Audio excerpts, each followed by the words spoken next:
Welcome back estate के series में DBMS का सीरीज मेरा चल रहा है। डीबीएमएस के सीरीज में आज हम लोग पिछली वीडियो में देखे थे कि डेटाबेस के बारे में कि डेटाबेस क्या है, और इस वीडियो में हम लोग देखेंगे कि डेटाबेस मैनेजमेंट सिस्टम के बारे में और उसके कंपोनेंट के बारे में। देन फिर इसके एडवांटेज, डिसएडवांटेज, प्रॉपर्टीज सारे पर चलेंगे, लेकिन सबसे पहले हम लोग चलेंगे कि डेटाबेस मैनेजमेंट सिस्टम है क्या एक्चुअली।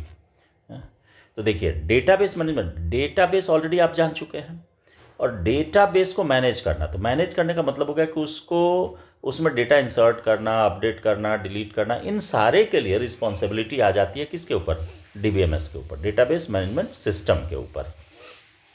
तो मैंने इसको बहुत शॉर्ट में और बहुत आसान से सेंटेंस में आपको डिस्क्राइब कर दूंगा। तो देखिए, ये सबसे पहले कि a database management system is a software system for creating and managing databases. यानी कि ये एक सॉफ्टवेयर सिस्टम है जो डेटाबेस को मैनेज करने का काम करता है।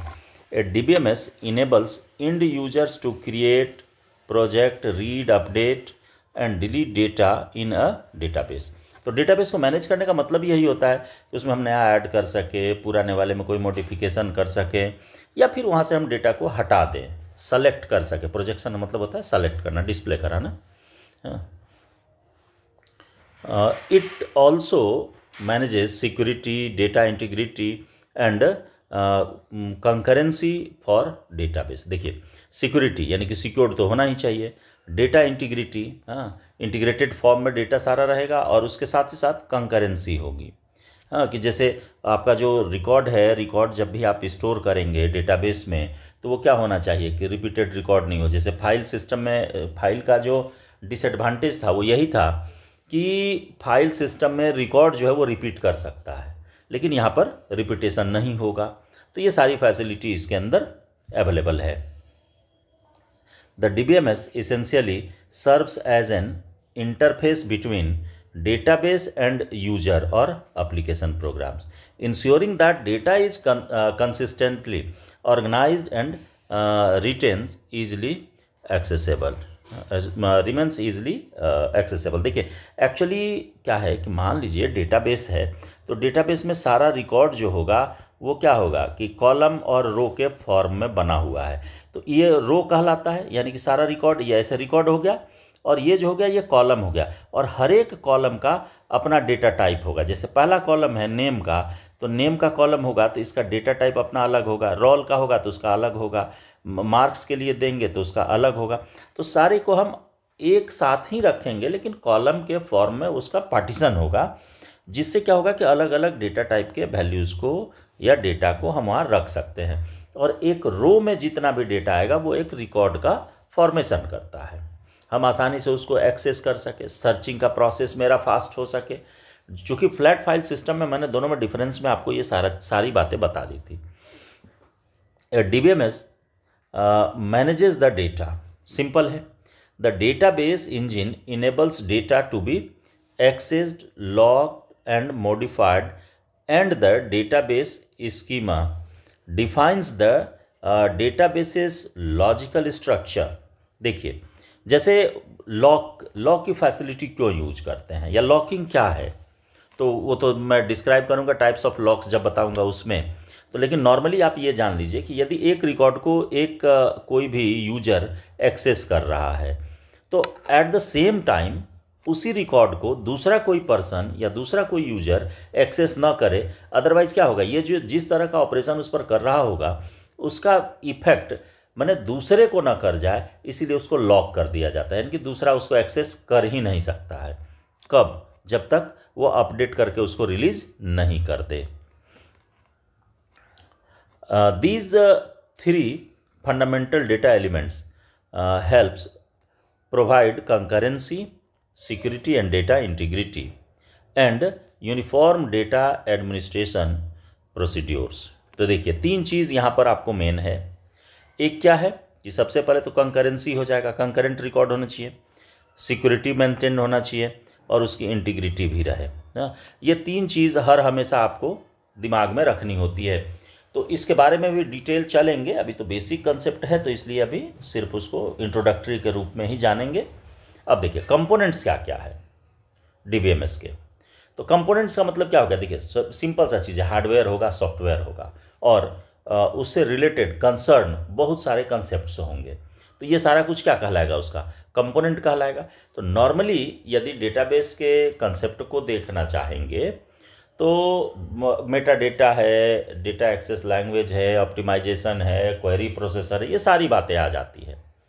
तो उसको सिलसिलेवार ढंग से सिर्फ समझ लेना है, तो जिससे कि ये क्लियर हो जाए कि इसके कंपोनेंट में होता क्या क्या है। देखिए, a DBMS is a sophisticated piece of system software consisting of multiple integrated components that deliver a consistent managed environment for creating, accessing and modifying data in a database।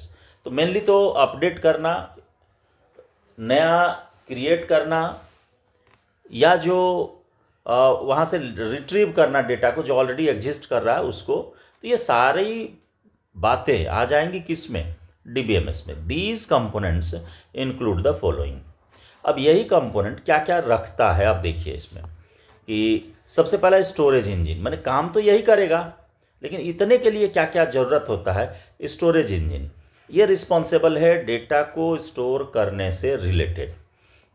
This basic element of DBMS is use to store data. The DBMS must interface with a file system at the operating system level to store data.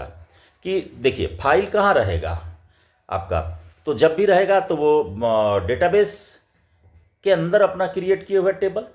अब यहाँ पर उसको जब हम access करेंगे या data transfer करेंगे तो इसमें रोल एक मेन प्ले करता है कौन, आपका ऑपरेटिंग सिस्टम।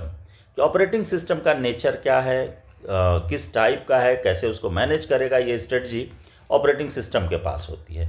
तो लेकिन दिमाग में यही रखना है कि जो डेटा हम डालें वो जाकर के डेटा स्टोर हो जाना चाहिए। तो इसके लिए रिस्पॉन्सिबल हो जाता है कौन, आपका डीबीएमएस। तो जो स्टोरेज इंजन है इसका सिर्फ और सिर्फ काम डीबीएमएस में यही है कि डेटा को सक्सेसफुली ले जा करके टेबल में ट्रांसफ़र कर देना। इसके बाद दूसरा कंपोनेंट यदि देखेंगे तो है मेटा डेटा। तो मेटा डेटा सिंपली यदि एक लाइन में कहे तो हम लोग यही कहते हैं कि data about data is called Meta data.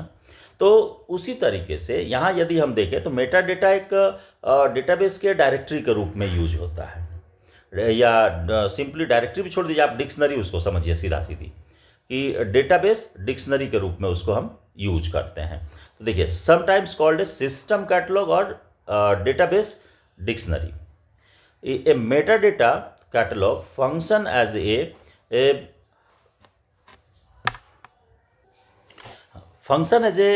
repository for all the database objects that have been created. The metadata catalog can include information about database objects, schemas, programs, securities, performance, communication and other environment details about the databases it manages. माने ये सारे information को रखता है कौन, Meta data. यानी उस database के बारे में सारा इंफॉर्मेशन कौन कलेक्ट करके रखेगा, ये रिस्पॉन्सिबिलिटी है किसकी, मेटा डेटा की। अब नेक्स्ट यदि कंपोनेंट की बात करेंगे तो डेटा एक्सेस लैंग्वेज है। तो देखिए डेटा एक्सेस लैंग्वेज में क्या आता है, एसक्यूएल है। हाँ, तो एसक्यूएल क्या करेगा कि उस डेटाबेस के अंदर जो टेबल है, टेबल में डेटा आपका स्टोर है, उस टेबल को यूजर से जोड़ना या यहाँ से यूजर से उस टेबल को जोड़ना, ये काम है किसका, एसक्यूएल का, स्ट्रक्चर क्वेरी लैंग्वेज का। The DBMS must also provides an APIs to access the data, typically in the form of database access language that can be used to modify data but also create database objects and secure and authorize access to the data. SQL is an example of database access language। ये तो मैं आपको बता ही दिया कि SQL जो है वो डेटाबेस के एक्सेस का क्या हो जाता है, लैंग्वेज कहलाता है। इसके बाद है नेक्स्ट जो यदि देखते हैं तो ऑप्टिमाइजेशन इंजन। ऑप्टिमाइजेशन इंजन क्या है कि देखिए ऑप्टिमाइज यानी कि जो काम आपका माने लेंदी प्रोसेस में जा रहा था उसको वो क्या करेगा, एक कंडेंस फॉर्म में लेकर के आएगा। कि a DBMS can also provides an optimization engine that's used to parse database access language requests and turn them into actionable commands for accessing and modifying data। मैंने किस तरीके से उसको हम एक्सेस करेंगे ताकि वह आसानी से सारा काम कर सके। तो इसके लिए आपका ऑप्टिमाइजेशन इंजन रिस्पॉन्सिबल होगा, यानी कि किसी भी टास्क को लेंदी ना करना, कम से कम समय में उसको एक्सेस कराना, इसकी रिस्पॉन्सिबिलिटी आ जाती है ऑप्टिमाइजेशन इंजन में। इसके बाद बात आती है कि क्वेरी प्रोसेसर्स की। क्वेरी प्रोसेसर का काम क्या है कि जो डेटा आपका टेबल में स्टोर है यानी कि डेटाबेस में पड़ा हुआ है, उस डेटा को एक्सेस करके फॉर्म पर लाना, ये रिस्पॉन्सिबिलिटी आती है क्वेरी प्रोसेसर की। कि आखिर कैसे हम उसको कहेंगे, क्या कहेंगे कि डेटा वहाँ से एक्सेस हो जाए या डेटा वहाँ जा कर के स्टोर हो जाए। तो ये कहने वाला काम जो होता है ये क्वेरी प्रोसेसर का होता है। After a query is optimize the data DBMS must provide a way to run the query and return result. तो क्वेरी जैसे ही जनरेट होगा तो इस क्वेरी को जनरेट करना, एग्जीक्यूट कराना, ये सारी रिस्पॉन्सिबिलिटी आ जाती है क्वेरी प्रोसेसर की। इसके बाद है आपका लॉक मैनेजर। लॉक मैनेजर मैंने ऊपर ही आपको बताया कि एक डेटाबेस के किसी रिकॉर्ड को यदि कोई एक्सेस कर रहा है तो दूसरा पर्सन सेम टाइम में उसको एक्सेस नहीं कर सकता है। तो इसके लिए लॉकिंग की फैसिलिटी इसके साथ ऐड कर दी गई। तो लॉक लगाना, लॉक को रिलीज करना, इसके लिए भी रिस्पॉन्सिबिलिटी फिक्स है। इसके लिए रिस्पॉन्सिबल कौन है? लॉक मैनेजर है। ठीक है, तो ये दिमाग में आपको हर हमेशा रखना है कि मल्टीपल यूजर आपको एक साथ यहाँ पर मॉडिफिकेशन का काम न कर सके साइमल्टेनियसली एक साथ, इसी के लिए यूज किया गया किसको? लॉक मैनेजर को। इसके बाद है एक लॉग मैनेजर। लॉग मैनेजर का मतलब है कि देखिए जितना ट्रांजैक्शन आप कर रहे हैं वो सारा ट्रांजैक्शन सक्सेसफुली हो रहा है या अनसक्सेस हो रहा है, उसके सारे इंफॉर्मेशन को एक जगह ला करके ये स्टोर करते जाता है और उन सारे इंफॉर्मेशन को मैनेज करना ये काम है लॉग मैनेजर का। देखिए a DBMS records all changes made to data managed by the DBMS। The record of changes is known as the log, and the log manager component of DBMS is used to ensure that log records are made efficiently and accurately। माने सही सही चल रहा है, कहीं इधर उधर कोई गड़बड़ी नहीं है, ये सारी रिस्पॉन्सिबिलिटी किसकी हो जाती है? लॉग मैनेजर की। और लास्ट इसके कंपोनेंट में मैंने ऐड किया है डेटा यूटिलिटी को। तो यूटिलिटी क्या है? तो जैसे आपको इसके DBMS के यूटिलिटी के बारे में यदि हम देखें तो सिंपली हम क्या कहेंगे कि भैया बैकअप की फैसिलिटी होनी चाहिए, रिकवरी की फैसिलिटी होनी चाहिए, और छोटे छोटे ऑपरेशंस जो कि इस डेटाबेस के साथ इंक्लूडेड है। तो इन सारे को जब एक साथ बाइंड कर देते हैं तो सिंपली हो गया क्या? Data utilities. DBMS also provides a set of utilities for managing and controlling database activities. Example के तौर पर कि जैसे रिकॉग्नाइजेशन, बैकअप एंड कॉपी, या उसके बाद रिकवरी है, इंटीग्रिटी चेकिंग है, लोड डेटा है, अनलोड डेटा है। तो ये सारी चीज़ें जो है ये किसके अंदर आती है? यूटिलिटी के अंदर आती है।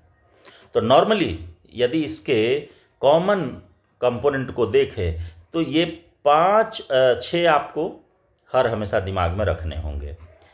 Storage engine, meta data, catalogue, database access language, optimization engine, query processor और उसके साथ साथ लॉक एंड लॉग मैनेजर्स, जो ये लास्ट में मैंने लिखा था ये। ठीक है, तो इतना आपको दिमाग में रखना होगा। ये सारे कंपोनेंट्स हैं किसके? DBMS के। तो इस वीडियो में इतना ही, वीडियो लंबी हो जाएगी। मिलते हैं अगले वीडियो में न्यू टॉपिक के साथ।